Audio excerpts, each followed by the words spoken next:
Ugly Waffle podcast is back. This time I'm by myself.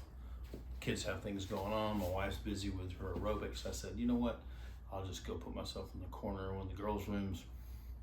Let's get this Ugly Waffle podcast going again. Today, I'm solo. And it's me. I'm Tim Bannister, Christian, dad, ice sculptor, husband, you name it. And trying to do a podcast. Stand-up comic, 53 years old. I've been doing stand-up comedy off and on for a long time. Almost embarrassing to say how long I've been doing stand-up off and on. Had some long breaks along the way, but been doing stand-up. First time I ever got on stage was, if I'm not mistaken, it was either September or October. I know it was 2000. No, it was not. It was September or October of 1994. Is that right? 94? Wait a minute, let me think. When did I move to New York? I moved to New York in September. No, I moved to New York in September of 94 after I graduated UGA and got a job at Bloomingdale's. Actually, I had just gotten a job at Bloomingdale's. That was in the fall, October of 94. That's right. Because I moved to New York after college because I didn't know I was going to try stand-up, but I wanted to try to figure out how to be an actor in some capacity. I thought it might be funny, but I had no idea. I'd never done stand-up before. All the way through college, I'd done maybe one theater class. Loved it. Just enjoyed being in there with a whole lot of different types of people, crazy people, cool people, fun people, whatever. But I did enjoy those classes. So I moved to New York in September of 94. In some kind of way, I went to do an audition. One of the few times I did an audition before I started doing stand-up, I went to some place in, I don't forget what was that. It was like on 57th Street. Because I lived in that area. I lived in Hell's Kitchen, 53rd and 9th. I lived in that area. So pretty good location for that kind of stuff, for a couple comedy clubs too. But I went to an audition. I read a monologue. I memorized a monologue. You know, I think it was like a Southern preacher or something like that. And I was from the South, so I had a Southern accent anyway. But I remember reading it, and I remember the guy that was in there. His name was Ryan Shiraki. I think later he was like I don't think he was very high up, but he was maybe a talent scout, or maybe he was some type of assistant production guy at Saturday Night Live. I didn't know that. But I went and did my monologue, and I'm sure it was terrible. I had no clue what I was doing. Never done any acting whatsoever. I did it, and I got a call back on my answer machine a few days later. And back then, this is 94, so you just have an answer machine in my apartment. I was sharing an apartment with an old friend. I knew her through some other friends. We worked at Kroger together in Athens when I went to UGA, and I had nowhere to go stay, so I slept essentially on her couch. She was dating a guy from Columbia who I became good friends with. That had gone to Columbia. She was in between graduating from Columbia and going to medical school. So I pretty much slept on that couch there for the next year and a half. But I got called back. They left a message for me to come to be an extra on SNL. And this was, I don't think I'd been there but a month and a half. But I'd just been hired by Bloomingdale's, and I had no money. And so that practical side came out of me for my dad. It's like, I gotta have a job. I don't have any money. I just started Bloomingdale's. I don't even think I had my first check. Although up there at that time, I was splitting this apartment with her. And then I think it was on like $600 a month. But now that same place in Hell's Kitchen is probably, for that place, if I was just splitting a place there in that loft area up there, I'd be spending $3,000 a month for that tiny little space I had, maybe $4,000. It was a 5-floor walk up, no elevator, nothing. So I don't even know if they still, they probably redid it since then. There was nothing there then. There was some talk show, some some Australian talk show host had a show down on the end of the block. And now it's an Alvin Ailey dance studio. Last time I was up in New York, I remember seeing that. So, but got a phone call from a production assistant that, hey, we want you to come in and be an extra on this week's show. And literally it was my second day of working at Bloomingdale's. And I'm so scared to screw something up, I told them I couldn't come. And, it wouldn't have led to much of anything, I don't know, probably not. But I always kick myself because I'll never forget what episode that was in 1994. Like I said, I'm pretty sure it was October of '94. One of like the legendary cast of all time of SNL. Everybody that was on it. There was so many people in their prime. I think Dennis Miller was still on it. Mike Myers, Sandler, Carvey was still on there, I believe. Kevin Nealon, Snyder, Chris Rock. And I'm sure I'm missing Tim Meadows, probably missing some other guys. Spade was probably on there.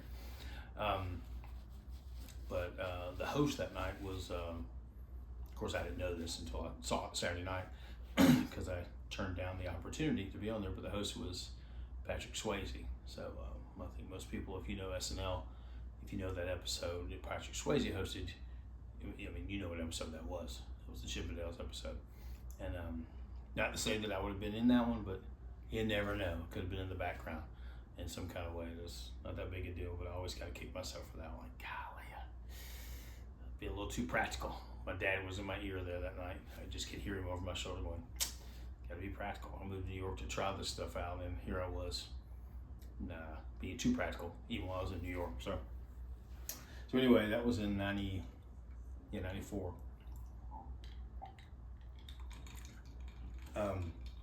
Sorry, I'm drinking a little Pepsi. Late at night, I have my Charlie Brown cup, my Charlie Brown glass, probably from the 80s.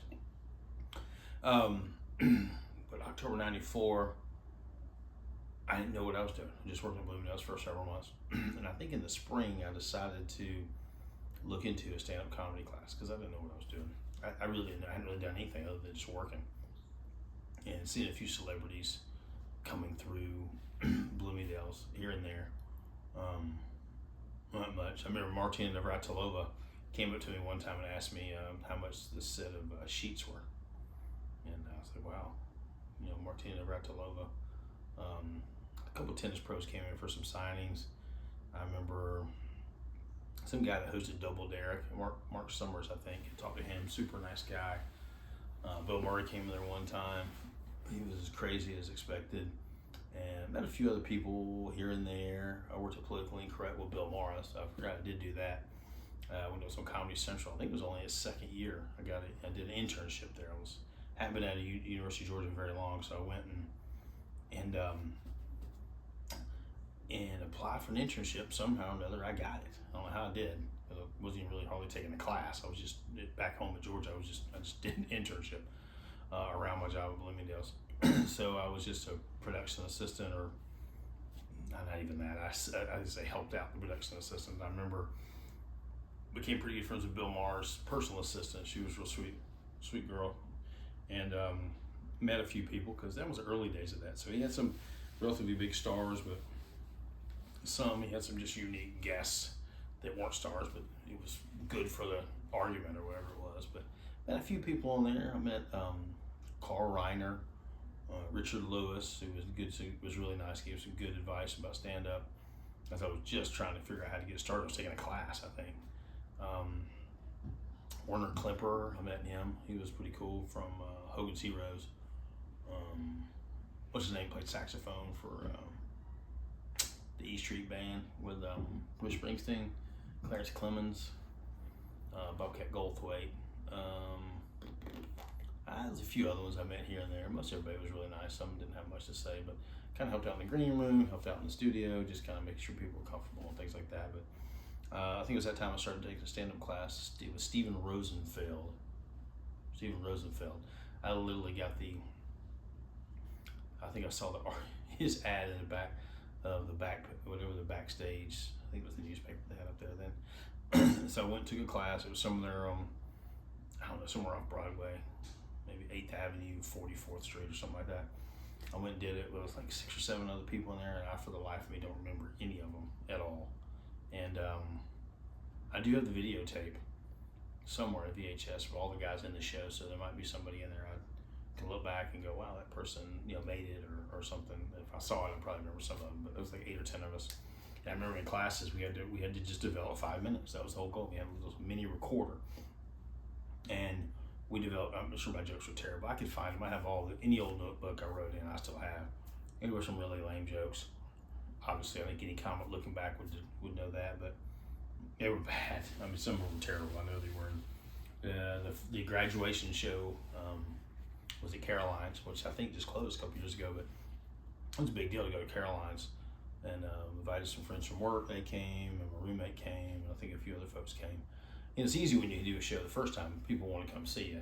After the second or third, especially in New York, they're called bringer shows. You have to bring people, or you got to pay. Now they got to buy drinks or whatever. Second, third show, they're like, yeah, we're out. We're not doing this anymore. So the first show, the first thing I did when I walked on stage, the very first time, I grabbed the mic, and the cord popped out of the bottom of the mic right there, and kind of broke the tension. And I did okay, but most of the people on the show did fine because you had just friends and family there. Everybody was just rooting for you. And I did that, and then I was like trying to figure out, okay, how do I start doing stand-up? How do I do this? That went okay, but so through one or two guys from that class,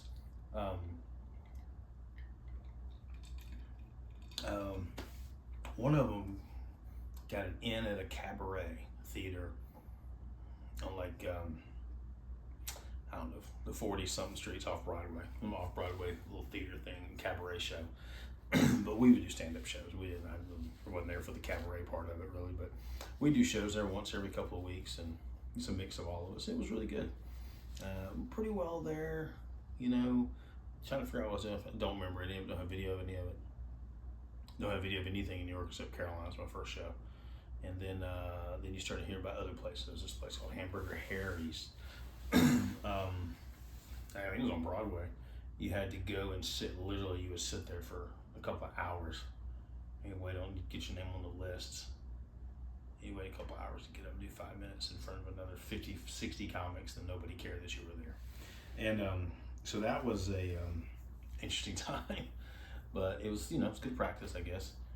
And I would go to different places. I think, I don't remember the Cellar being around. I guess the Cellar was there. I remember going to the comic strip, waiting in line and getting on the comic strip a couple of times, but I had no confidence. My confidence was not there.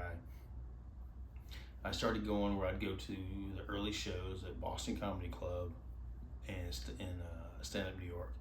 Stand-Up New York was on the Upper West Side, like 78th and Broadway probably. And that wasn't too far from my house. I could walk up there in about 20 minutes. It's like 25 blocks and get there in about 25 minutes. So I'd work the phones there and get people to the shows, and they would exchange it for let me do some of the early shows. And then also we started going to the Boston Comedy Club in the Village. Same kind of thing. I would make calls or hand out flyers, and I would get early shows here and there. And then he let me run some of the sound and just to be there and kind of oversee the door when people came for the later shows. And so I met some comics there. I didn't really know too many of the guys that had kind of advanced to headliner status down there, but I saw them a lot, like Rich Voss and DC Benny, Patrice O'Neill was there a lot, Wanda Sykes,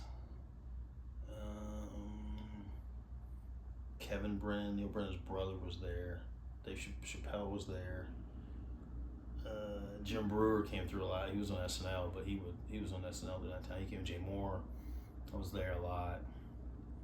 There were others that came through. They were kind of the main ones. I don't think Gaffigan came. I saw him at Stand-Up New York. That's when he was fairly early in. So Chris Rock at Stand-Up New York. I never saw Chris Rock in Boston, I don't think.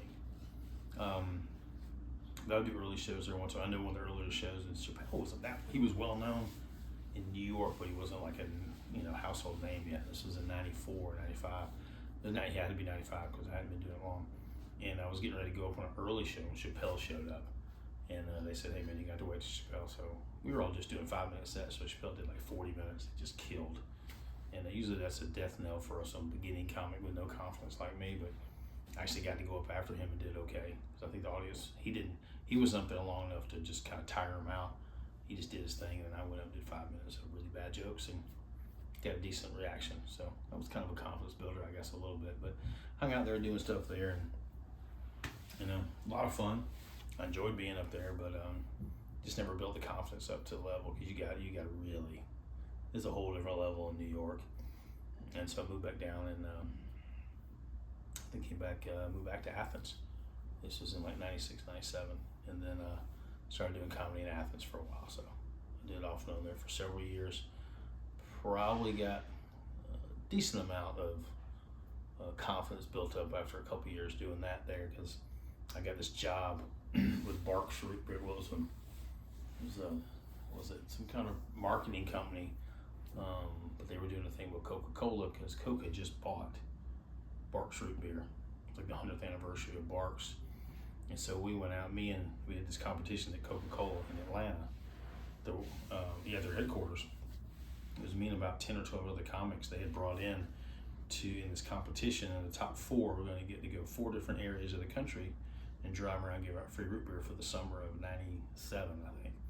And I remember the host was the guy that was doing the national commercial for Barks Root Beer, and it was Nick Schwartzen, and Nick was really, you guys know him now, I'm sure, but he hosted it. So he was our host, and me and I think 10 or 12 other guys got to go up. They had these big numbers, and they had to associate each one with the other numbers. And I used to have that big. It was like this big, Yeah, I think I was number 3, and I kept that thing for years. And I think it finally got thrown out. I think it got torn or broken or something. But there's some good comics in there. A couple of good comics didn't pass or had more success than I have now because they've continued on. Eric Hunter, who I've known forever. Eric's a very, very funny comic, very funny in Atlanta. And I'm not sure what happened that day, but he didn't land in the top 40. He should have, because he was a great comic. And but he's gone on to a great bit of success on his own, and just a good guy too. And I'm sure there's some other guys there too that have had some success. But so I did that. That went pretty well, and I don't know, just kind of went through a spell. I went back to New York in '99. Still didn't have my confidence over where it needed to be, and then. My grandmother passed away in October of '99. So I moved back home. I need to get back to church, get back where I need to be with my life the right way. And kind of backed off comedy a little bit. I'm still very interested in it. Didn't really do it much for a couple of years. When 9/11 happened, I was not doing it. I was working as a part-time youth pastor. But after 9/11 happened, I decided to go join the Army. So just a few months after that, I joined the Army and was in there I was still writing, but I still wrote. I still had writing notebooks, so I'd write funny stuff down. We didn't have social media to write it or to share it on. But I still would write down ideas, because I'd always heard that story about Rodney Dangerfield that, he tried his luck at it. I think he was using his regular name, and I don't know if it was family stuff or whatever, but he didn't really get where he wanted to be, didn't have success at it, kind of failed at it for the most part, I think. And then, I had read that he always kept a comedy notebook, even when he was working a regular job for years. And so I was like, well, I'll at least keep writing stuff down. So I kept it on my notebooks and kept writing things. And so from that time, from probably '95, and then through Athens in '97, '98, '99, still doing comedy a pretty good bit. But still hadn't gotten the confidence up where I needed to be. Just didn't know what I was doing. Had gotten enough to be okay sometimes, but still just wasn't there. And then early 2000s, when the military, was in the military 2000 until 2005. Still hadn't done any comedy. Came back and did something at our church in '05 when our 2 youngest kids, one was just born, the other one was like a year and a half old. And then that sort of got me back doing it a little bit again, playing around with it. Just off and on again. Then I went through a run probably in, I don't know, '06, '07 for several years, going to a bunch of open mics in Atlanta, getting some more opportunities, being part of some bigger shows. And then heck, even got into the Laughing Skull Comedy Festival in '13. The year before I did attend the Knoxville Comedy Festival, did okay, but I think you had to bring people to have a better chance of winning because you had to go by votes. And I didn't bring anybody with me to Knoxville. I drove by myself. I may have brought an old buddy from church, but that was it. I thought I did pretty good, but I didn't get enough votes to get to the next week. And also the Charleston Comedy Festival, I think that was 2012. I did that, and I remember the lady was this black woman who was funny, but very vulgar, but she did have a good reaction from the audience. But I don't know if that was one about voting or not, how that one worked, but it went okay. And then 2013, I got selected into the Laughing Skull Festival in Atlanta, and that was cool. My confidence, I've been doing it so much the last few years before then, my confidence had gotten better, but it wasn't to the point when I got to the festival. I still just didn't have the juice. I didn't have the confidence to get over the hump against these other really good comics. I just didn't. And so I backed off for a while again after that. some corporate stuff here and there. They kind of backed off again. Then I would do some more corporate. Even did a military ball one time for my old platoon sergeant who was retiring as a sergeant major back in 17 and just bombed as bad as you could bomb. Drove like 11 hours to Missouri to do a show. And I mean, I bombed. It was awful. I had to do a show in front of all these military folks, and there was so many enlisted there. It was in this big, it was like an old timey gym, but a big one with this big parquet floor in the middle. So they had it set up. First of all, the enlisted had been drinking all day. It was like probably 150 of them. And I was up on this little podium, I kind of walked off of it, just do my comedy. I got ready. I've been talking through it the whole time. I'm going to do 40 minutes. It's going to be great. Yada, yada, yada. I get there. They put me on this little podium thing on the other side of the parquet floor, like a big dance floor from everybody else. I was like 50 feet closest to the nearest person. And it was awful. A few of the officers around me sort of chuckled at first, but I mean, I was getting heckled, and I mean nothing from like 90% of the audience, dude. And I didn't have the confidence. And then I folded my tent quick. I was like, I literally did 15 minutes maybe, and that's probably exaggerating. And not only that, I did bad. I had to leave in military. I've forgotten this. I remember these things whenever you do a military ball. You have the person who invites you at the end of the event. This is just crazy. At the end of the event, like the festivities where they talk and have a guest speaker and all this kind of stuff, the person who invited the entertainment has to give a plaque to that person, which was me.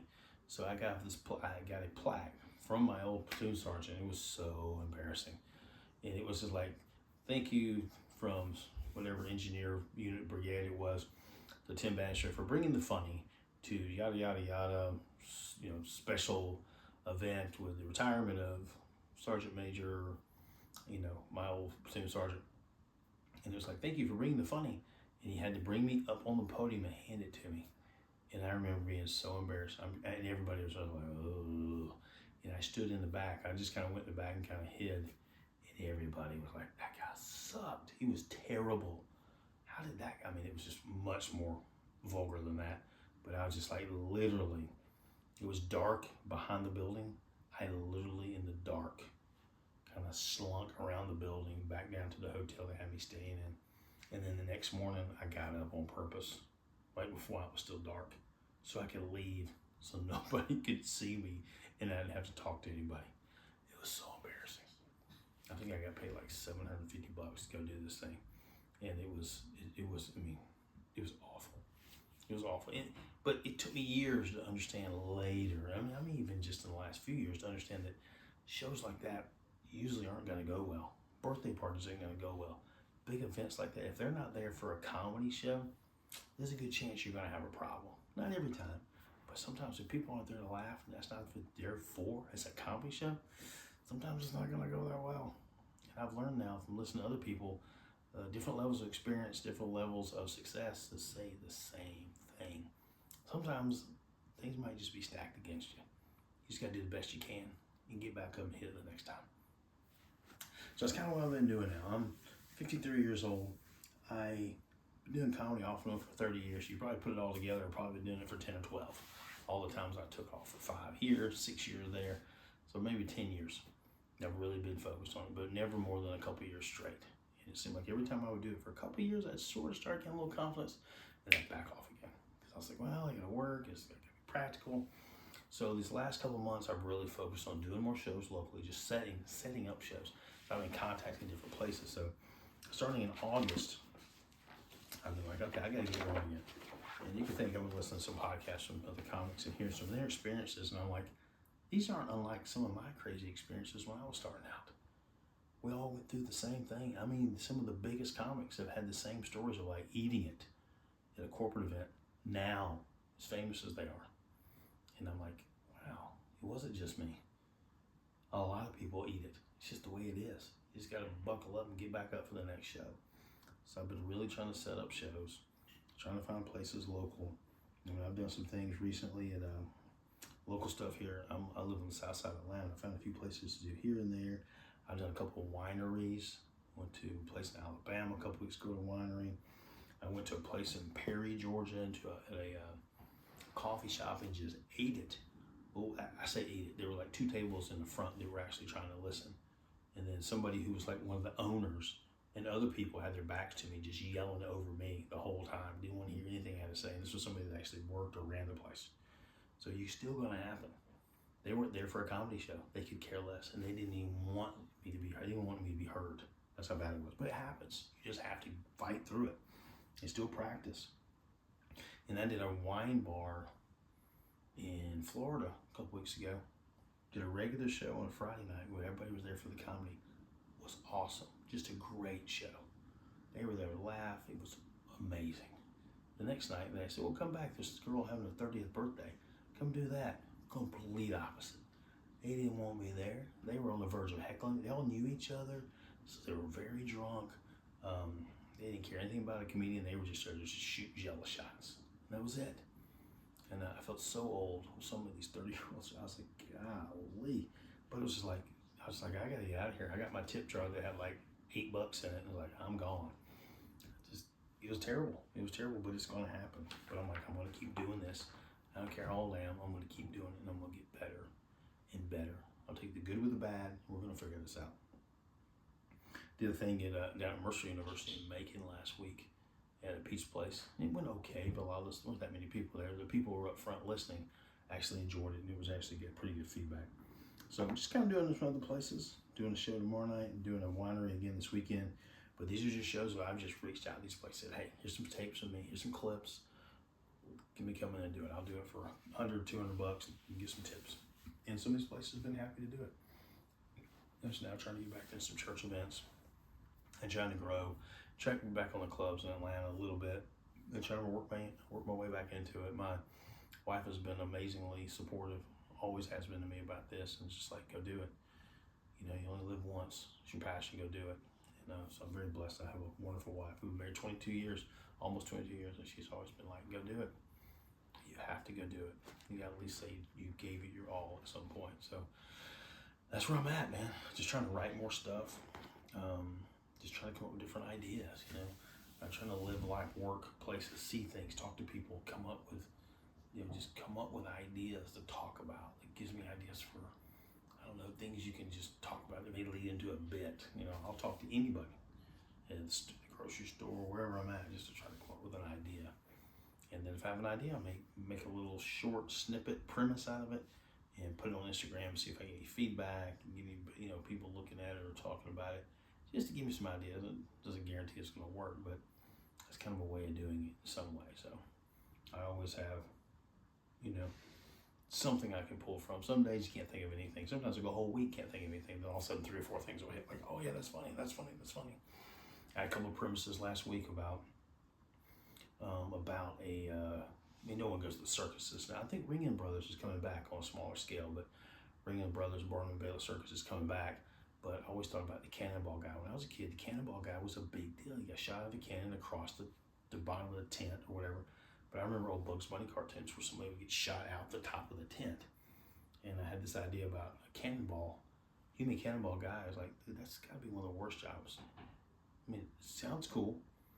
I mean, you get a crash helmet, you get sequin pants, and maybe a unitard, but you might get shot out the top of the building and fly across. So I thought, that might be something fun. Although a lot of young people don't know what human cannonball even is now. And another one I thought of was like sword swallowing. My 15-year-old and I were talking about sword swallowing. I'm trying to figure out, like, who were the first people that decided to swallow a sword? Like, hey man, I mean, a couple guys had to be drunk sitting around a fire somewhere in the 1500s. Like, hey, you wanna swallow a sword? What? You wanna swallow a sword? A sword? You mean like the handle and all? No. You don't have to swallow the handle. I mean, we're gonna pull it back out. Oh, can you light it on fire? Yeah, we can light it on fire. Let's do it. It's like the idea, the conversation that someone had about somewhere. How many people died trying to learn how to swallow a sword? It's like, really? It's, I don't know, just some premise, just some ideas. And then, what was another one I thought of the other day? I was just thinking about some silly stuff. Just a premise, came out of nowhere. I heard somebody talking about, a comedian was talking about how Elvis, it was on somebody's podcast, they were asking the question like, hey, why are you taking down, it may have been David Spade or somebody, why are you taking that poster, they were in Vegas, I'm like, why are you taking that poster of Elvis down? They're like, kids don't know who he is anymore. So I was like, wait, it made me realize all these, I'm 53 years old, I just starting to realize it. Elvis, the king of rock and roll, he's been, so, his name has been so well known, so synonymous with rock and roll and whatever, music. He died when I was 6. Still that big up until now. Well, now he's not as big anymore. Elvis had his time. Slowly, the generation that celebrated Elvis are dying. They're dying now. Or they're in their 60s and 70s.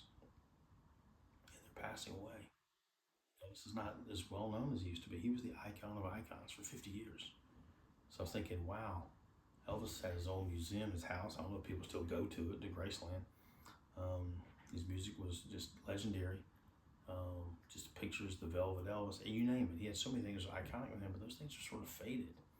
And now they're not even doing a lot of those Elvis shows like they did in Vegas. So it made me think, like, when celebrities at some point, I don't care how famous they are, their legend fades. I mean, the Beatles will fade. I mean, Michael Jackson will fade. I mean, you think about some of the stars probably from the 30s and 40s, and you can probably remember some famous Hollywood actors and actresses, but even some of the generation of people that grew up watching them, those people are dying too. I mean, I remember some of those A-list actors that came up, the John Waynes and all that, all the way up through there, the Redfords, the Newmans, you name it. So many people that came up through that time frame. They're being forgotten now too. Even like Jack Nicholson, who's so prevalent for so long, even though now he's in his 80s and he can't really do anything anymore. He'll be forgotten. Now you'll remember his movies, but slowly those movies are forgotten. I mean, how many people are watching the movies from the 30s, the 40s, the 50s now? Can you imagine how popular Buster Keaton was in the 20s and 30s? Some of his movies, Silent Picture era and all that. Chaplin, it's being forgotten. These new generations don't know who it is and can't appreciate it because they're not exposed to it. I was trying to think of something funny about that. Like, the only celebrity that's been passed away that was older, it was a legendary actor, and is being remembered now because of marketing. Now you see Marilyn Monroe, you see different people on t-shirts, you see Dolly Parton on t-shirts now, and that stuff will fade. But Paul Newman, I was thinking, the only person that I see every day is Paul Newman, because he's on Paul Newman popcorn, organic coffee, frozen pizza, and several other things. So I'm thinking, well, the only way you can be famous and stick around is get yourself on some food. So if Elvis or somebody would have slapped a picture on some Pop-Tarts or some cereal boxes back in the day, you might be a little more well-known still. I think that's the way to go. If you're a celebrity, if you want to be remembered, put yourself on a hot dog brand or something. Or maybe some kind of ice cream flavor, or just an ice cream brand that's named after you. May stick around. People may remember you for another 100 years. Then you'll be forgotten. But you're going to be forgotten, no matter who we are. Doesn't matter. You're going to get forgotten. It's the only thing you really leave is a legacy in which you can pour into other people. That's really what is important. It's not really funny, but but if you want to be remembered as a celebrity, you're probably best to get yourself on some food. Microwave popcorn, whatever it is, a box of Nilla wafers, but it's your name, or whatever. Then people may remember you, but not, I don't know what you're gonna do. So anyway, I don't know how funny this one was, but it's just real. I'll tell you a little bit about my stand-up journey, how it started, and how we're trying to ramp it up in gear again as a dad of a 20-year-old, a 19-year-old, a 15-year-old, a 4-year-old, and my beautiful wife of almost 22 years, trying to really get my feet back into comedy again. I guess you're never too old. Not gonna give up. It's time to get out there again. So we're in the midst of that now. I'll keep you up to date on my progress. Got some new shows coming up this next week, and maybe I'll share a little bit of those on the next podcast. So thanks. Peace.